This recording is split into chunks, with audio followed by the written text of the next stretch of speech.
suaminya tidak bisa atau suaminya tidak bisa tapi tidak sempat, maka tidak boleh melarang istrinya untuk thalabul ilmi, ya, untuk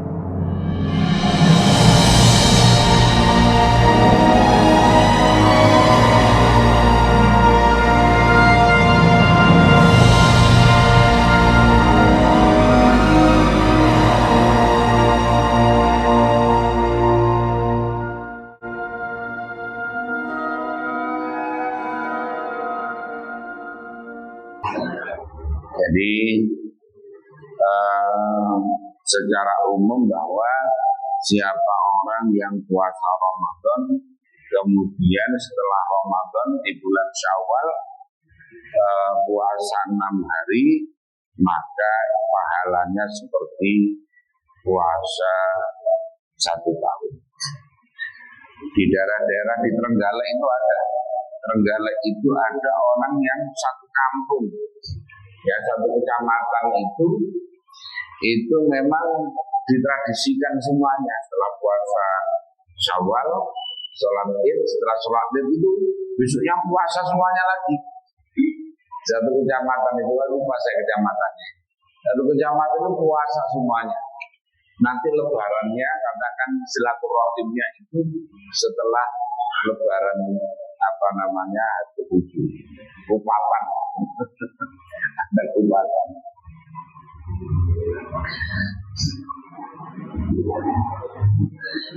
Memang ini agak berat karena orang habis puasa 1 bulan itu keinginan untuk makan itu enggak lagi kuat-kuatnya.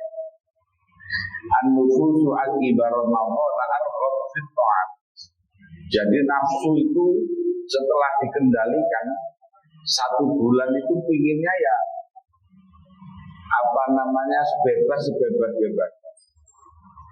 Jadi arqam fit'am wa ma tashtahihi. Maka faida adat ila siyami bi amrillahi kana syaqqan 'alaiha. Maka ada ajru 'aziman. Oleh karena itu orang ketika mengendalikan diri untuk tidak makan, kembali puasa lagi, maka ini pahalanya besar sekali. Pahalanya besar.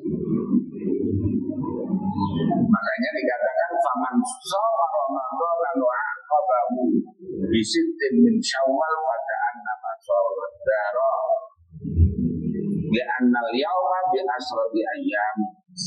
Jadi orang yang puasa di bulan Syawal itu maka pahalanya seperti puasa 1 tahun, ya, seperti 1 tahun. Karena 1 hari dilipat gandakan 10.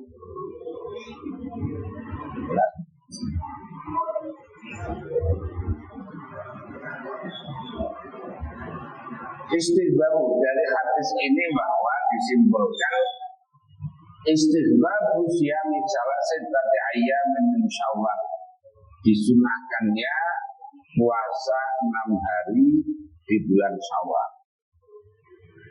Qalat asy-Syafi'iyyah al-afdalu an tusalla mutawaliyatan aqiba yaumil fitri. Fa in farraqaha aw akhkharaha an awwal Syawalin faqad hasala ala sunnah. Kalau dalam mazhab Syafi'i sunnahnya itu nyambung. Jadi setelah Ramadan kemudian sehari tidak puasa Id, maka kemudian langsung besoknya Syawal kedua itu langsung puasa. Itu sunnahnya. Jadi sunnahnya langsung. Ini mazhab Syafi'i. Tapi seandainya dipisah, fa'in farraqaha aw akhkharaha an awwal Syawalin faqad hasala ala sunnah. Jadi seandainya dipisah-pisah umpamanya dibikin seperti Senin Kamis, Senin puasa Senin sekaligus puasa Syawal, atau sekaligus puasa qadha, umpamanya ada qadha atau yang punya kafarat puasa kafarat boleh. Ya, ini kalau dalam pendapatnya Imam Romli boleh. Orang kodok sekaligus puasa sunnah. Tapi kalau kodok dibarengkan dengan fardu yang lain tidak boleh. Jadi kalau fardu digandeng dua tidak boleh. Mamanya kodok sekaligus puasa kafarat tidak boleh. Tapi kalau wajib digandeng dengan sunnah, nah itu boleh. Jadi mamanya kayak tadi, puasa kodok sekaligus puasa Syawal.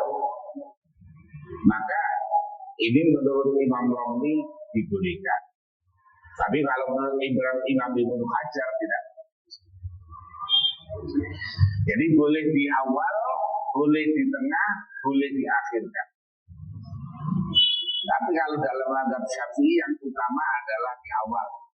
Jadi begitu Syawal kedua itu puasa. Wa qala Ahmadu la farqa baina tatabu'i wa adami fil fadli. Kalau dalam pandangan Imam Ahmad ya tidak ada keutamaan di awal, di tengah, di akhir. Pokoknya puasa mau di awal, mau di tengah, di akhir itu la fadla bainaha. Tidak ada kelebihan antara terus-menerus di awal, tengah, akhir. Wa qala Malikun wa Abu Hanifah wa Abu Yusuf yuqalu shawmu hadhil ayyam hadaran min i'tiqadi wujubiha. Tapi ada juga yang berpendapat bahwa makruh puasa pada hari-hari itu juga. Karena khawatir orang meyakini bahwa itu menjadi wajib. Lakin qala fuqaha'ul Malikiyati wal Hanafiyati yundaku siyamuha mutafarriqatan wala yukrahu at-tatabu ala muqtar khilafan li Abi Yusufa wa hamalu kalamat imamain ala makda wa sholat siyamah biyam fitri wa taba'a siyamah fa insamaha wera mutaqdatin biyam fitri kana wera mutaqabiatin falatar hadas. Jadi menurut para fuqaha mazhab Maliki dan fuqaha mazhab Hanafi disunahkan puasanya malah tidak terus menerus, malah terpisah-pisah, sehari puasa, sehari tidak, atau umpamanya kayak tadi Senin, Kamis, Senin, Kamis, Senin, Kamis, atau 2 hari sekali boleh, atau di awal, di tengah, di akhir, 2 di awal, 2 di tengah, 2 di akhir. Ini yang penting itu puasanya. Yang penting puasanya. Mengenai afdhaliyahnya ulama berbeda pendapat. An Abi Sa'id Al-Khudri radhiyallahu ta'ala anhu. Qala berkata siapa Abu Sa'id? Qala dawuh siapa Rasulullah sallallahu alaihi wasallam. Ma min abdin tidak ada pun seorang hamba, minnya itu zaidah. Tidak ada seorang hamba yang puasa siapa abdin yauman pada satu hari fi sabilillah di jalan Allah illa ba'adallahu kecuali menjauhkan siapa Allah bidzalikal yaum dengan sebab puasa tadi itu an wajihi dari dirinya an-naro pada neraka sabrina khalifan 70 tahun. Muttafaqun alaih wal lafdhu li muslimin. Orang yang berpuasa ya, orang yang berpuasa sehari di jalan Allah. Nanti ada juga yang ketika orang itu jihad di jalan Allah, bisa jadi orang itu jihad. Orang itu umpamanya ya kayak kita ini lah, sibuk dengan apa namanya at-ta'lim wa ta'allum, kemudian puasa. Maka orang itu sehari saja akan dijauhkan 70 tahun dari neraka. Makanya ini ulama-ulama dahulu banyak yang kemudian riyadhahnya itu adalah puasa, ya, puasa. Mbah Hasyim dulu itu ceritanya puasa 3 tahun, 1 tahun untuk keluarganya, 1 tahun untuk santrinya, 1 tahun untuk Jamiah Nahdlatul Ulama. Nah, kemudian kalau sekarang itu Buya Mutajim Pandeglang itu puasa terus, ya.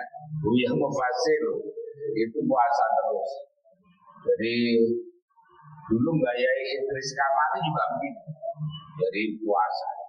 Jadi orang yang, jadi kita ini kalau dianggap sebagai karena fisabilillah kita puasa itu pahalanya luar biasa, dijauhkan dari neraka dengan jarak 70 tahun.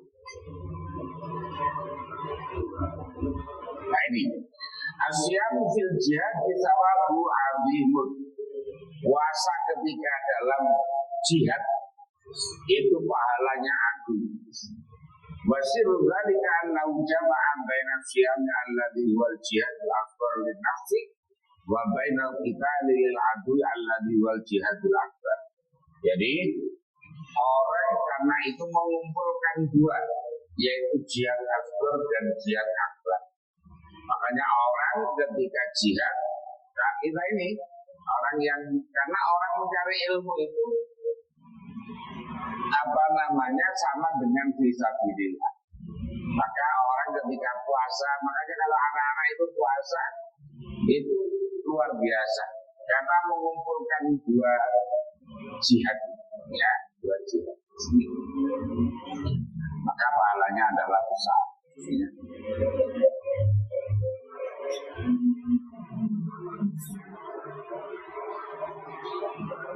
Makanya santri ini harus banyak puasa, kecuali kalau menyebabkan tidur saja tidak usah puasa. Tapi kalau dia puasa tetap semangat sekolahnya, itu sebaiknya puasa. Ya.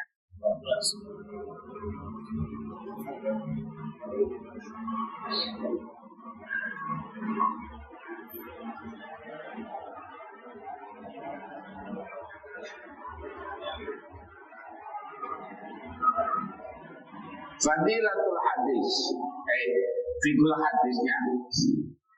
Fadilatul sawmi fil jihadi jam'i baina jihadi atuhi wa jihadi nafsi fil ma'ad wasyarat. Jadi keutamaan puasa ketika dalam jihad fisabilillah karena dia mengumpulkan ya tadi jihad melawan musuh dan jihad melawan dirinya, ya, jihad melawan. Ini malam yang kuat dulu an kita diakui bisa selama orang itu tidak lemah, nanti kalau lawan musuh.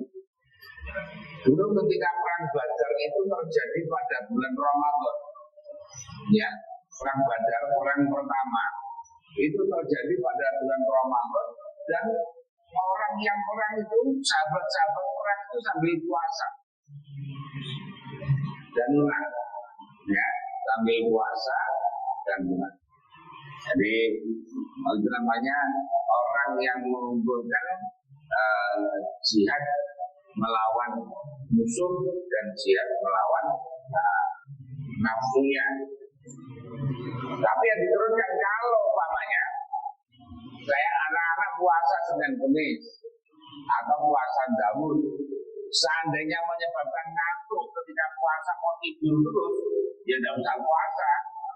Tapi kalau umpamanya ketika tidak puasa juga tidur, tidak puasa tidur, yang penting puasa. Karena ada yang bang hobinya tidur.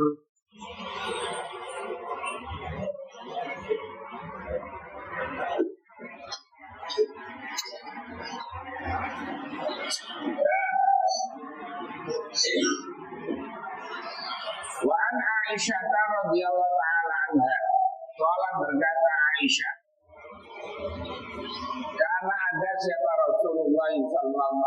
Nah, itu ya sumu puasa siapa Rasul. Kata nakula sehingga mengatakan siapa kami layu biru.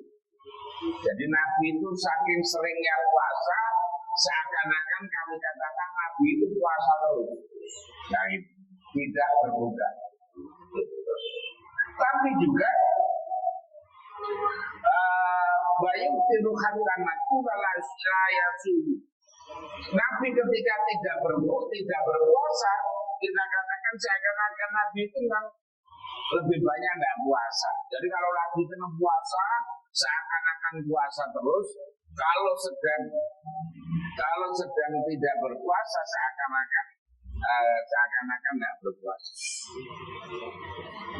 Wa ma ra'aitu Rasulullahi, dan aku tidak melihat Rasulullah pada Rasulullah sallallahu alaihi wasallam istakmala saling menyempurnakan siapa Rasul siama syahrin qattu setelah puasa 1 bulan ya sama sekali illa Ramadan kecuali Ramadan. Nabi itu yang meskipun Nabi sering puasa tapi tidak ada satupun bulan yang Nabi itu bulan penuh 1 bulan berpuasa terus kecuali bulan Ramadan.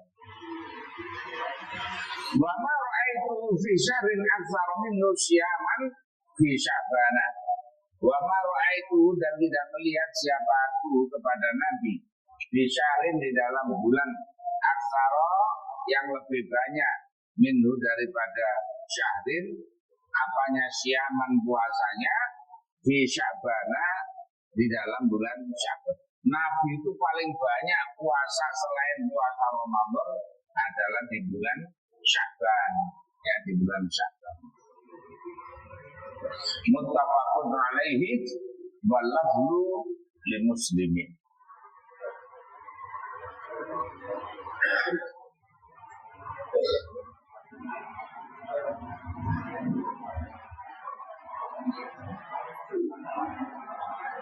Jadi Nabi itu mencontohkan puasa, ya, mencontohkan puasa, ya seperti itu. Puasa sering puasa. Ulama-ulama dahulu seperti itu, ya. Riyadhahnya itu Bayai Abbas Buntet yang menjadi panglima perang santri ketika melawan agresi, ya, melawan ketika perang di Surabaya. Itu juga orang yang memang ahli riyadhah, ya, ahli riyadhah. Ahli riyadhahnya ya tadi dengan puasa dan melek mestinya itu. Ya, orang itu puasa dan melek. Saya itu kalau puasa sudah kuat, kalau melek itu tidak kuat. Ya. Kalau melek itu nanti balas dendamnya lama. Balas dendamnya lama. Nah, puasa itu gangguannya adalah sebenarnya kalau mau memulai puasa itu enak, tapi kalau sudah puasa kemudian diselani entah karena ada kondangan, karena ada rapat atau karena apa, kemudian kita toleran, itu akhirnya sulit mulai lagi. Sulit mulai lagi.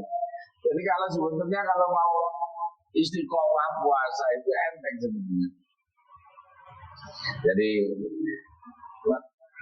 kita banyak alasan, banyak acara, akhirnya kita bikin alasan kalau sudah membatalkan sekali akhirnya memulai lagi itu kesulitan. Min hadi Nabi sallallahu alaihi wasallam annahu kana yasudu syama ahyanan wa yasudul fitra ahyanan. Termasuk dari petunjuk dari Nabi sallallahu alaihi wasallam bahwa Nabi itu kalau lagi puasa terus, kalau lagi nggak puasa ya nggak puasa terus. Jadi gitu. Kita nirunya yang nggak puasa terus. Bahkan ayat aluma yang tadi hilhalu min tajarrudihi anil ashar. Jadi Nabi melakukan itu karena melihat sesuai dengan keadaan, ya, keadaan dari beberapa persetujuan. Fayuqami'u syawma wa idza istaghala bima yuhibbu min amril muslimin tabar itu. Jadi Nabi itu lihat situasi. Kalau lagi kondisi nggak sibuk, maka beliau banyak puasa. Kalau lagi banyak kesibukan, beliau tidak puasa.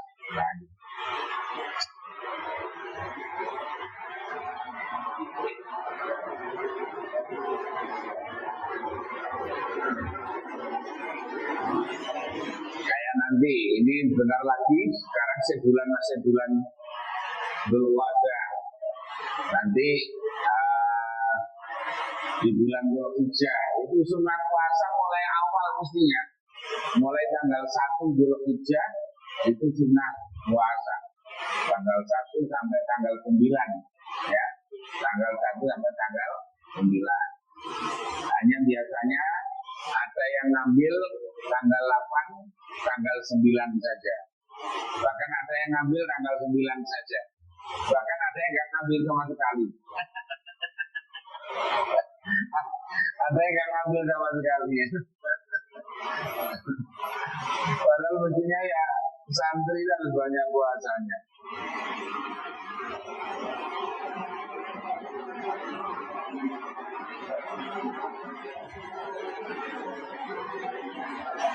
An Abi Dzarrin radhiyallahu taala anhu.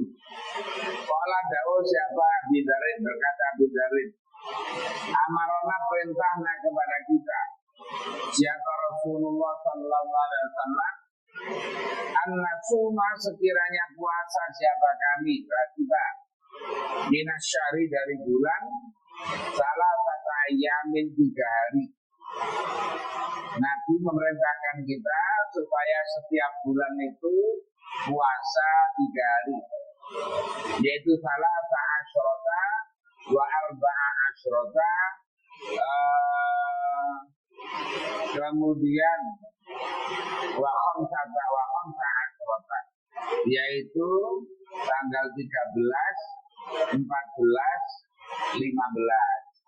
Jadi tanggal 3 ayamul bid ya, ayamul bid.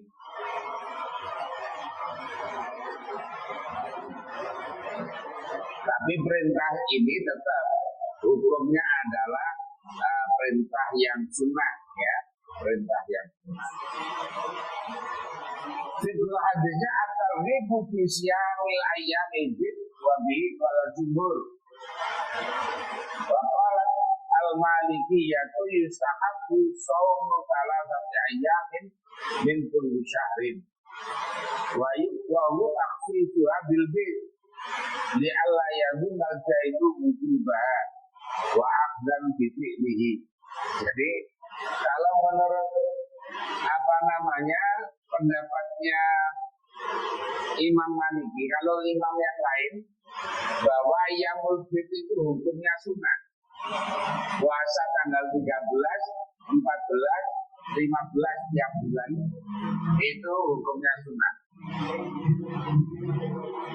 Tetapi bahwa dalam pendapatnya Imam Maliki, bahwa kalau menentukan tiap bulan itu pada tanggal itu malah makruh.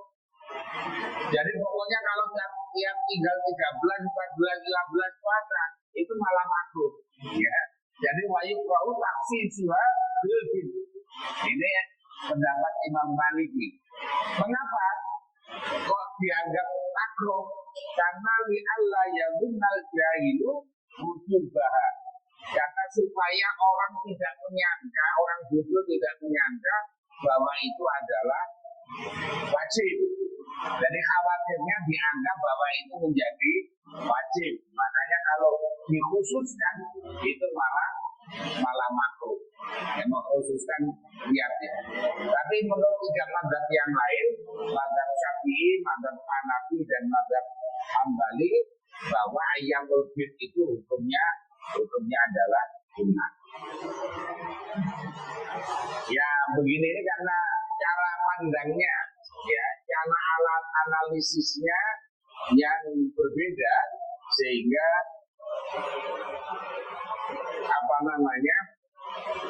bikin kesimpulan yang berbeda. Jadi kalau itu makomnya udah makom mujtahid, ya boleh-boleh saja orang punya analisis yang kayak gitu. An Abi Hurairah radhiyallahu ta'ala anhu, anna Rasulullah sesungguhnya Rasulullah sallallahu alaihi wasallam qala dawuh siapa Rasul, la yakhillu, tidak halal lil mar'ati, bagi perempuan, apa antasuma, sekiranya puasa siapa mar'ah, wazau dua alih, adapun suaminya mar'ah itu syahidun, ada di rumah, illa biidni, kecuali dengan izinnya zauj. Mutlaqun alaih wal afdu, dan ada pendapat itu lil Bukhari. Wazada, dan menambah siapa Abu Dawud wa Ramadan, selain bulan Ramadan. Jadi tidak boleh perempuan melakukan puasa sunnah sedangkan suaminya ada di rumah tanpa seizin suaminya, ya, tanpa seizin suaminya, maka hukumnya haram, tapi sah puasanya.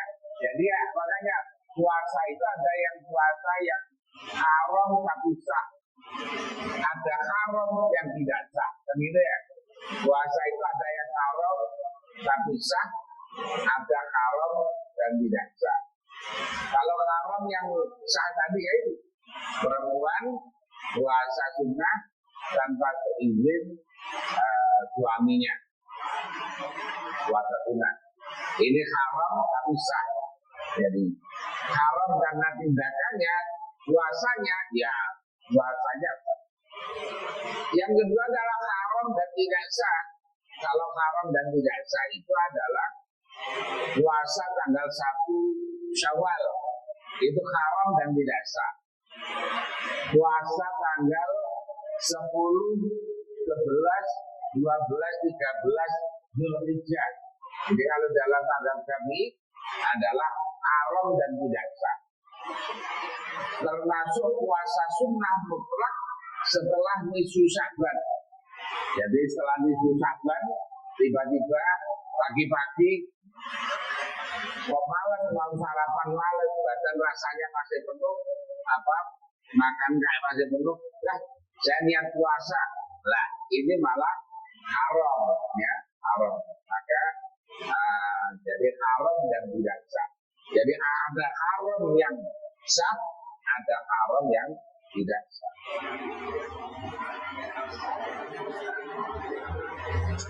Yakhrumu 'alal mar'ati an tasumma tatawwu'an bi ghairi idin zawjiha li'anna lahu haqqal istimta'i biha fi kulli waqtin. Jadi haram bagi istri untuk puasa sunnah tanpa izin suaminya, padahal suaminya ada di rumah. Mengapa kok haram? Karena li'anna lahu haqqal istimta'i biha fi kulli waqtin. Karena suami itu punya hak untuk bersenang-senang dengan istri itu tiap waktu, ya, tiap waktu. Wa haqqu wajibun 'alal faur, dan haknya itu adalah wajib segera. Makanya mengalahkan puasa sunnah, ya, mengalahkan puasa sunnah. Wala yuqaddamu 'alaihi at-tatawwu kama annahu la yufawitu bil wajib 'ala bil wajib 'ala tarawih kaqadha Ramadan wal kafarah dan nadr mutlaq la liman lam ya'udhu binafi. Sama dengan ini, sama dengan orang yang punya kewajiban qadha Ramadan yang ala sabilil faur. Orang yang punya hutang puasa Ramadan karena karena tanpa udzur, maka orang ini tidak boleh sholat, tidak boleh melakukan puasa sunnah. Jadi umpamanya kayak kita dulu ketika muda banyak bandelnya, banyak punya utang puasa tanpa uzur, maka orang itu tidak boleh puasa sunnah. Maka dia harus mendahulukan qadha puasanya, termasuk kafarah.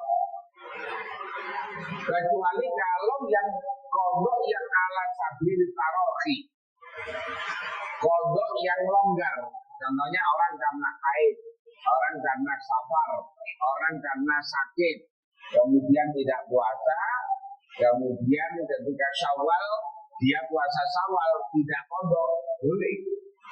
Ya, tidak qadha. Demikian halnya sholat. Jadi sholat, orang yang banyak meninggalkan sholat tanpa uzur, jadi agak bandel, dulu mudanya agak bandel, kemudian belum qadha, maka orang ini tidak boleh untuk sholat sunnah, ya, tidak boleh sholat sunnah, maka harus mendahulukan qadha. Karena qadha itu wajib, puasa sunnah itu hukumnya sunnah. Sama dengan tadi, mengapa seorang istri tidak boleh puasa sunnah ketika ada suaminya berada di rumah tanpa izinnya? Karena suami punya hak untuk berkenaan dengan istri tiap waktu, dan itu hukumnya wajib bagi istri untuk memenuhi itu. Makanya dia tidak boleh meninggalkan menunda-nunda karena dia puasa sunnah, maka tidak kalau tanpa izin.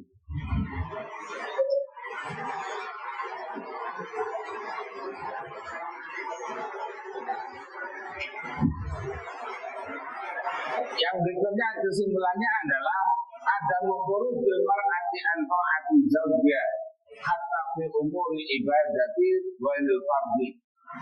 Jadi perempuan itu tidak boleh keluar dari ketaatan terhadap suaminya, walaupun juga hingga di dalam masalah-masalah ibadah, ya, hingga di dalam masalah-masalah ibadah selain fardu. Kalau fardu, ya tidak boleh. Umpamanya puasa Ramadan tidak perlu izin. Kalau puasa Ramadan tidak perlu izin. Sholat fardu tidak perlu izin, ya, tidak perlu izin. Tapi kalau perkara-perkara sunnah, maka yang didahulukan adalah ketaatan kepada suami. Litakni bihaqi alaiha, karena hukumnya haknya suami terhadap istri. Li'annal wafa'a bihaqqi zawji aula min at-tatawwu'i bis-shaum, karena memenuhi haknya suami itu lebih utama daripada melakukan amalan sunnah termasuk puasa.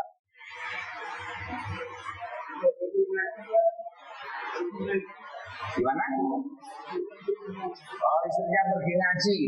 Kalau suami bisa ngajari sendiri, maka boleh melarang istrinya untuk tidak ngaji di luar. Nah, ya. Jadi kalau umpamanya suaminya memang bisa dan sempat, karena ada dua kemungkinan. Ada bisa jadi tidak bisa jadi tidak sempat. Kalau suaminya itu bisa dan sempat, maka boleh melarang istrinya untuk tidak ngaji di luar. Tapi kalau umpamanya suaminya tidak bisa, atau suaminya tidak bisa tapi tidak sempat, maka tidak boleh melarang istrinya untuk thalabul ilmi, ya, untuk thalabul ilmi.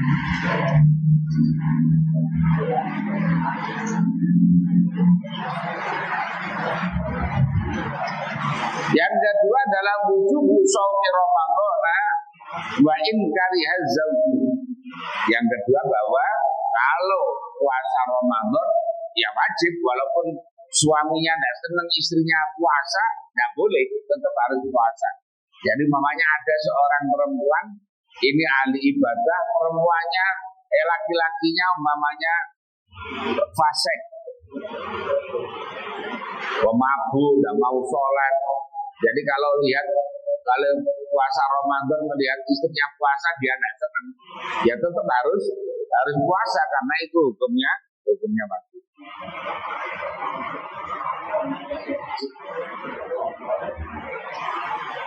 Karena itu hukumnya wajib, ya. Maka walaupun suaminya tidak suka, tetap harus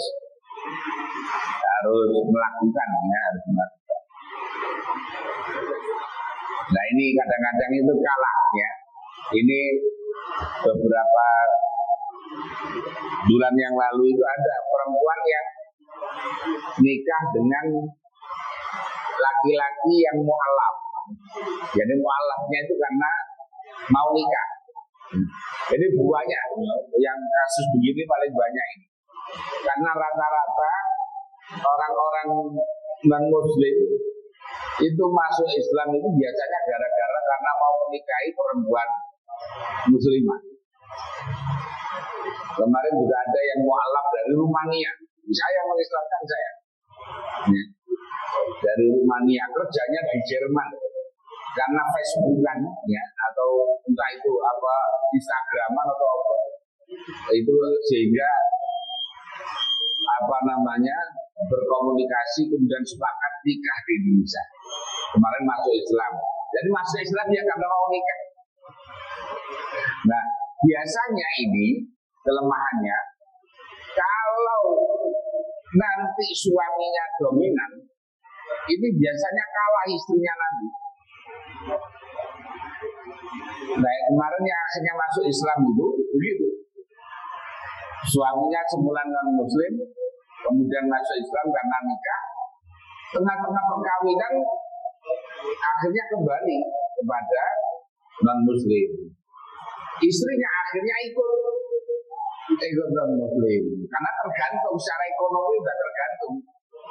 Akhirnya anaknya juga jadi non-muslim semuanya. Namanya juga nama bangsane Yohanes, bangsane gitu. Nah, ketika suaminya meninggal, tapi balik lagi.